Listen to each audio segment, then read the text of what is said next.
ಇಬ್ಬರು ಅವರ ಗೂಡತ್ರ ಹೋಗ್ತಾರೆ. ನಾವು ವ್ಯವಸಾಯ ಮಾಡೋದಕ್ಕೆ ಈ ಸ್ಥಳ ಸರಿಯಾಗಿರುತ್ತೆ. ನಾವು ವ್ಯವಸಾಯ ಇಲ್ಲೇ ಮಾಡೋಣ. ಕುಂಕುಮ್ಗೆ ಅತ್ಯಾಸೆ ಜಾಸ್ತಿ, ಅದ್ರಿಂದ ಹಿಂಗ್ ಯೋಚನೆ ಮಾಡುತ್ತೆ. ಇಲ್ಲ ಇಲ್ಲ, ಇದು ನನ್ನ ಗೂಡತ್ರ ಇಂದ ತುಂಬಾ ದೂರ ಇದೆ. ನೀನೊಂದ್ ಕೆಲ್ಸ ಮಾಡು, ನಾವು ನನ್ನ ಗೂಡತ್ರ ವ್ಯವಸಾಯ ಮಾಡೋಣ. ಅದ್ರಿಂದ ತೋಟನ ನಾನ್ ನೋಡ್ಕೋಬಹುದು. ಹಾ, ನೀನು ಸರಿಯಾಗೇ ಹೇಳ್ದೆ. ಇಬ್ಬರು ಕಲಿತು ವ್ಯವಸಾಯನೂ ಮಾಡ್ತಾರೆ. ಅವರು ಅಲ್ಲಿ ಬಟಾಣಿ ಬೆಳೆಸ್ತಾರೆ. ಚೆನ್ನಾಗ್ ಬಟಾಣಿನೂ ಬೆಳೆಯುತ್ತೆ.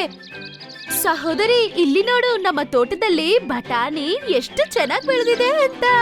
ಇನ್ಮೇಲೆ ಆಹಾರ ಹುಡುಕೊಂಡು ಹೋಗ್ಬೇಕಾಗಿಲ್ಲ ಅಲ್ವಾ? ಬಟಾಣಿ ಹಣ್ಣಾಗಿದ ತಕ್ಷಣ ನಾವು ಇದನ್ನ ಹಂಚ್ಕೊಳ್ಳೋಣ.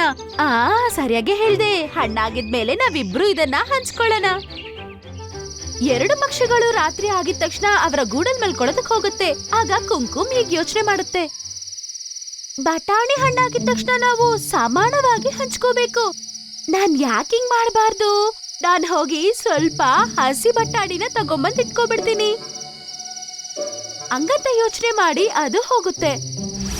ಮತ್ತೆ ರಾತ್ರಿ ಎಲ್ಲ ಹಸಿ ಬಟಾಣಿನ ತಗೊಂಬಂದು ಗೂಡಲ್ಲಿ ಇಟ್ಕೊಂಡ್ಬಿಡುತ್ತೆ. ರಾತ್ರಿ ಎಲ್ಲ ಅದಕ್ಕೆ ಅದೇ ಕೆಲ್ಸ. ಹಂಗೆ ಅದು ಆ ಬಟಾಣಿ ಎಲ್ಲ ಹೊಟ್ಟೆಗೂಡಿಸಿ ಇಟ್ಕೊಳ್ಳುತ್ತೆ.